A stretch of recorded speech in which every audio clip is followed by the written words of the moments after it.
I was halfway out her door when she caught my sleeve, and in a voice that left no room for goodbye, she whispered, "Stay until I say so."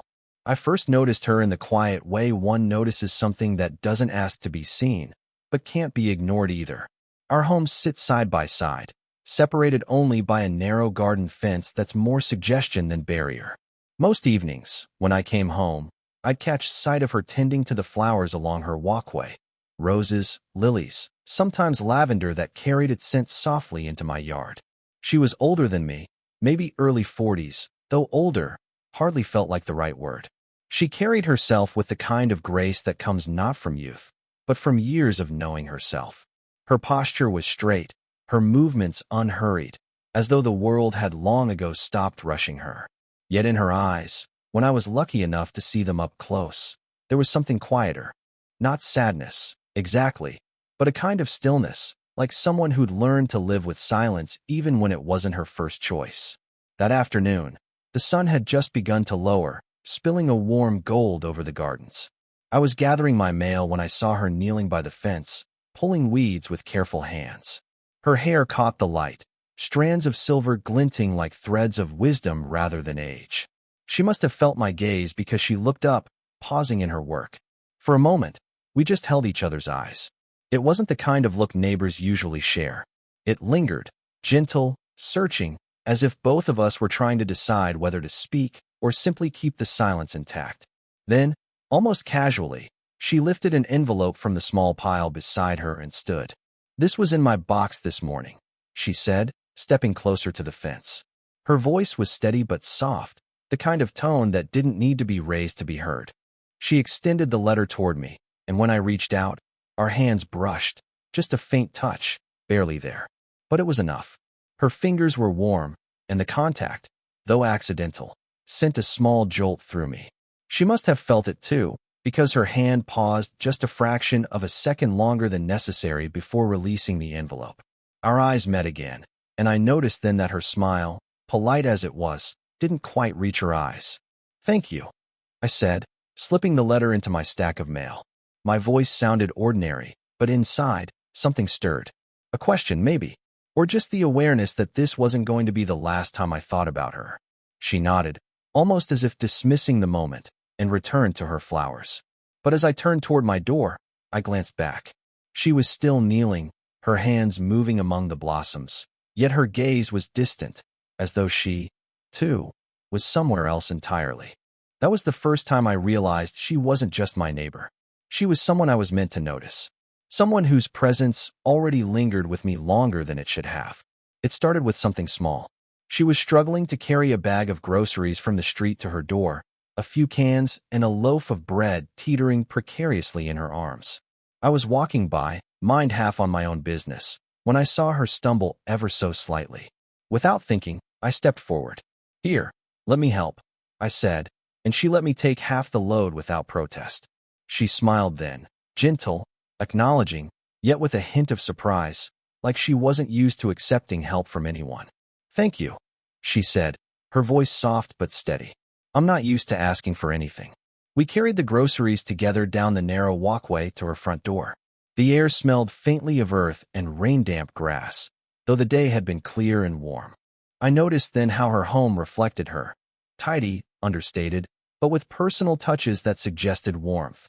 A wind chime by the window, a small row of potted plants, a welcome mat slightly frayed at the edges. When we set the bags on her kitchen counter, she paused, almost as if weighing something in her mind. Then, in a tone that was casual, yet carried a quiet invitation, she said, "Would you like some tea? I can make some. It's no trouble." I hesitated, aware of the ordinary nature of the offer, but also of the subtle undercurrent that made it feel different. Something in her eyes, a flicker of openness, maybe even relief, made it impossible to decline. "I'd like that," I said, trying to keep my voice calm. Her kitchen smelled faintly of herbs, something earthy, comforting. The kettle whistled gently as she poured boiling water over chamomile leaves, and the faint clink of the porcelain cups was almost musical in the quiet room. She moved with a kind of deliberate grace, placing the cups on the table with care. Even in small gestures, tucking her hair behind her ear, smoothing the edge of a napkin, There was a quiet confidence that didn't demand attention but naturally drew it. We sat across from each other at her small table, knees almost brushing beneath the surface. The conversation started lightly, about the weather, the neighborhood, little anecdotes about life, but the air between us was charged with something subtle. Not excitement, not expectation, exactly, but a warmth that settled in my chest. I noticed the way she lingered on small details, like the way I stirred my tea, the way my eyes followed the movement of the steam rising from the cup. It wasn't intrusive, it was attentive, thoughtful. Somehow, it made me feel both visible and respected. By the time I left, it was with a strange awareness. Something ordinary had shifted. That brief half-hour of tea, of shared space and quiet gestures, had already left its mark. I realized that this neighbor, the woman I had thought I only noticed casually across a fence, was becoming someone I couldn't forget so easily. Even as I stepped back into the sunlight, the scent of her herbs lingered, faint but undeniable, a reminder that some moments, no matter how small, have a gravity all their own. A few days later, I found myself walking past her house again, drawn by a curiosity I could hardly explain. She was on her porch, a book in her hands, and yet she wasn't really reading. I could tell by the way her gaze drifted toward the street every few seconds, as if she were waiting for something, or perhaps someone. When she noticed me, she offered a small, hesitant smile. I waved, a little self-conscious, and for a moment, we just stood there, the space between us filled with the hum of the neighborhood, distant children playing, the faint rumble of a passing car, a bird calling somewhere above the rooftops. It was ordinary, yet the moment felt fragile, as if stepping too close might shatter it. "Come in for a minute?" she asked softly, not waiting for an answer, just holding the invitation in the air. There was a vulnerability to her tone, subtle but undeniable, and I found myself following her inside without hesitation. Her home felt warmer this time, lived in a way that revealed layers of her life. There were soft blankets draped over chairs, books stacked in careful, uneven piles, and a vase of fresh flowers on the kitchen counter, their petals catching the afternoon light. She gestured toward the sofa, and we sat, a small distance between us that neither of us immediately closed. Conversation began lightly, as if testing the waters. She asked about my work, my studies, my routines, simple questions, but when I returned one about her evenings, her expression shifted. She laughed softly, brushing her hair behind her ear, and admitted, almost reluctantly, that some nights felt too quiet, too empty. There was a pause, long enough for her words to hang in the air, and I realized she wasn't used to speaking this way with anyone.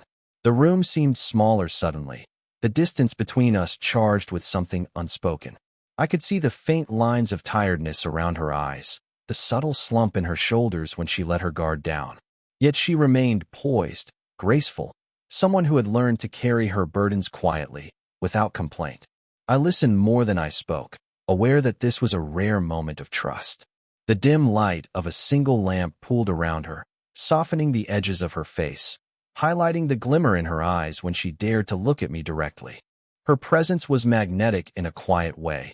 It drew me in without words, simply by being fully, vulnerably herself.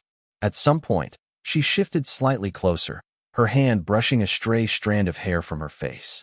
The gesture was almost imperceptible, yet it sent a warmth through me, a silent acknowledgement that we were both aware of the intimacy that had begun to form.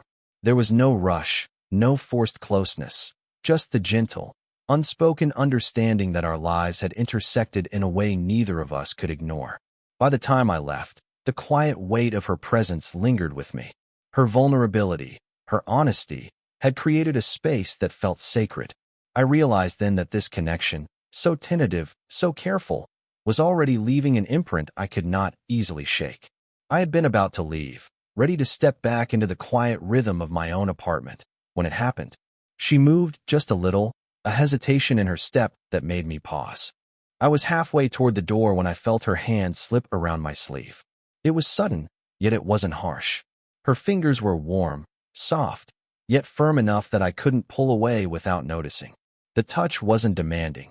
It was careful, as though she were testing the space between us without words. My heartbeat quickened, though the moment was so subtle it could have been overlooked if I hadn't been paying such close attention. Her eyes met mine. There was something in them that made me stop. Not fear, not anger, but an unexpected vulnerability mingled with quiet authority. She wasn't pleading, not exactly. She wasn't commanding, not in a harsh way.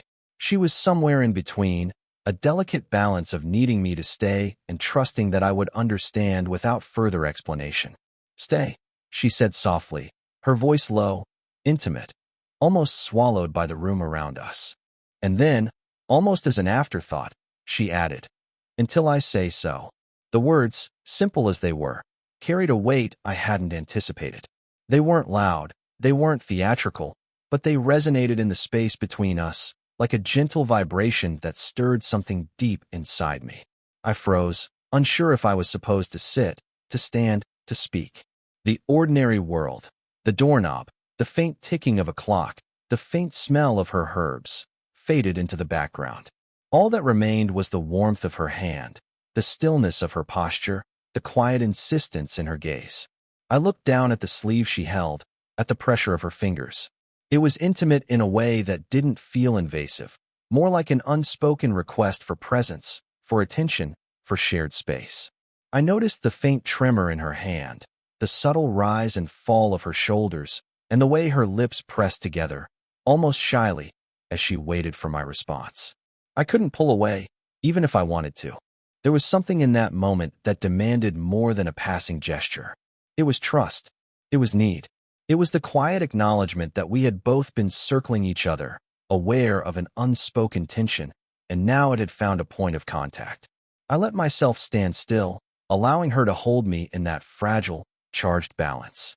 The seconds stretched, slow and deliberate, and I felt a warmth seep through me, not from the touch alone, but from the gravity of her unspoken words.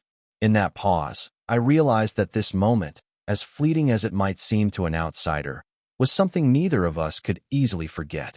Eventually, she loosened her grip, but not fully. The memory of that contact lingered like a soft echo, and even as I stood there, aware of the distance still between us, I knew that everything had shifted.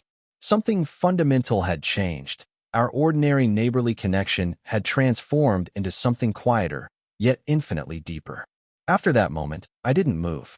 Somehow, standing there felt right. I could feel the lingering warmth of her hand on my sleeve, a quiet insistence that I stay a little longer. And so I did.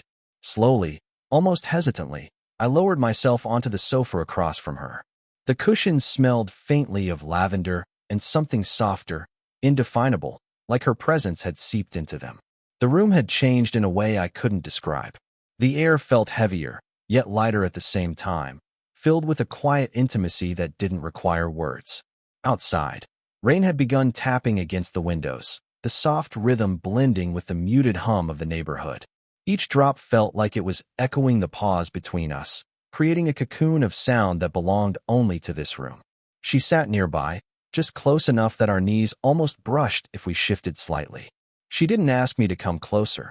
She didn't make any move that demanded attention. And yet, the mere fact that we shared the same space, that she allowed me here, carried more weight than any conversation could. We didn't speak at first. We simply existed in the same quiet, our breathing and the faint patter of rain filling the silence. She occasionally shifted, the fabric of her sweater brushing against her arm, the faint movement of her hand across her lap. I noticed the subtle curve of her fingers as she tucked a stray strand of hair behind her ear, the small sigh that escaped her lips, the way her eyes occasionally flicked to mine and then away, as if testing the limits of this unspoken intimacy. There was warmth in her presence, warmth that wasn't just physical, though it radiated from her body like a gentle pulse. It was the warmth of someone who trusted you with a fragment of their quiet, who let you see the edges of themselves without fear of judgment. And in that warmth, I found myself relaxing in a way I hadn't known I needed. At some point, our knees brushed ever so slightly, a small, accidental contact that sent a subtle shiver through me. I noticed her hand, resting lightly on her own lap, inching closer to the edge of the sofa, nearer to mine. The tension wasn't urgent or desperate. It was deliberate, careful, and profoundly intimate. She finally spoke, softly, in fragments about the loneliness that sometimes settles in the quiet hours, about how rare it is to find someone who simply sits with you without expectation. I listened, offering no advice, no reassurance, just attention. And in that attention, I think she found the steadiness she didn't even know she was searching for. Time passed without us measuring it. Minutes stretched, but there was no hurry to leave, no need to fill the silence with words. The rain continued its quiet percussion, the soft aroma of her herbs mingling with the lingering scent of tea.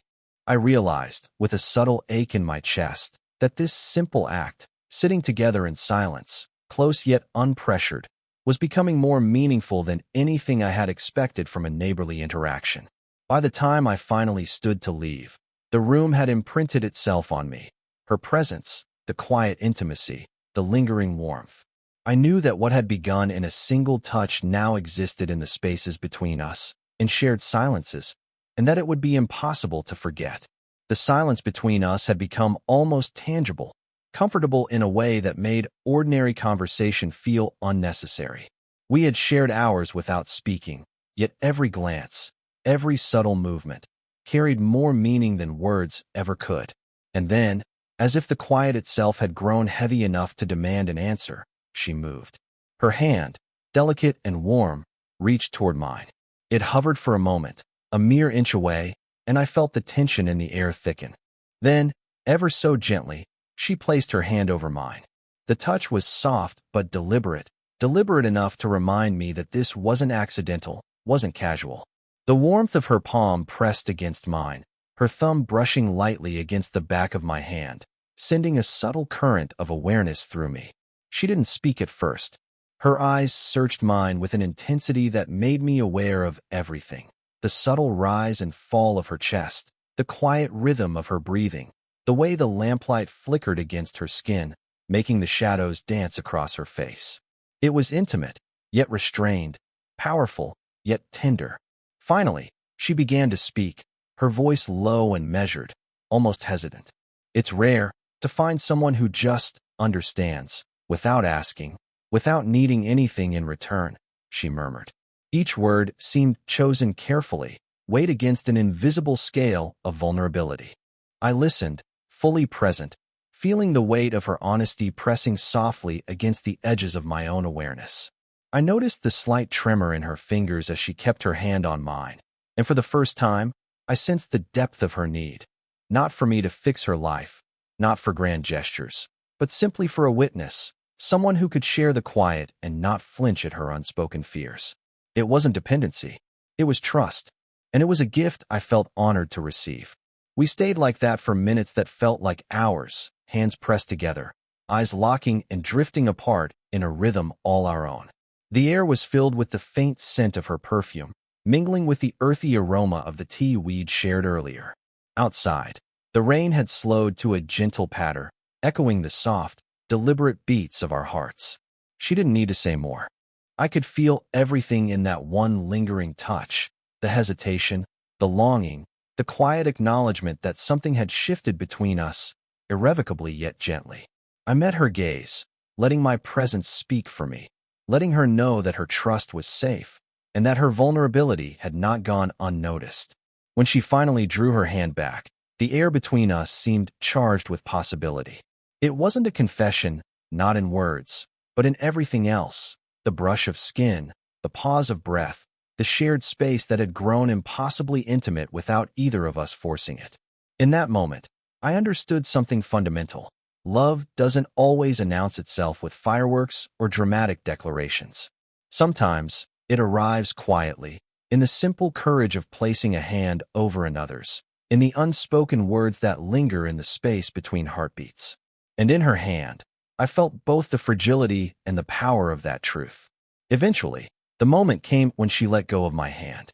It wasn't abrupt or rushed. Her fingers lingered just a fraction longer than necessary before finally sliding away.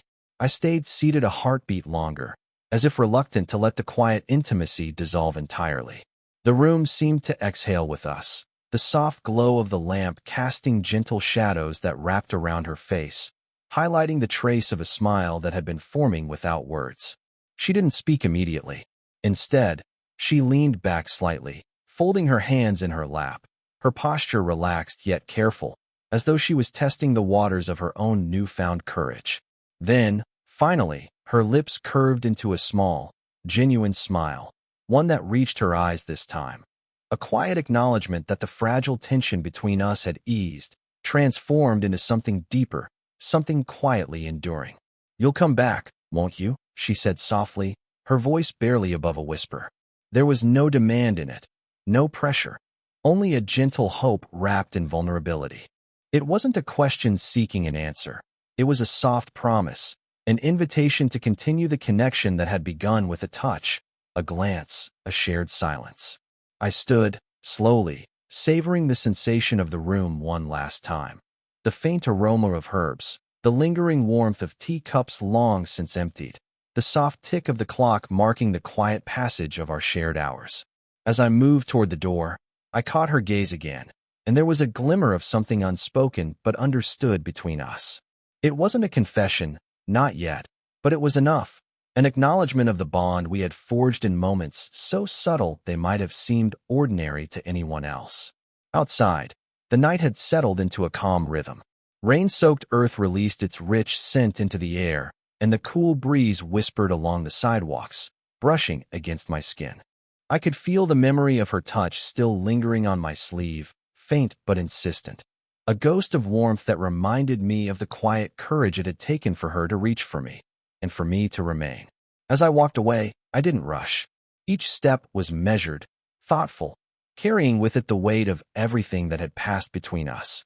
I knew that this wasn't just a fleeting, neighborly acquaintance anymore. It was the beginning of something delicate, something real, an emotional intimacy that would grow in the spaces we allowed it, in the pauses, the glances, the quiet assurances. Even as I rounded the corner and the soft glow of her porch light faded behind me, I felt her presence linger, not in sight, but in the subtle imprint she had left on my heart. I knew, with a quiet certainty, that I would return.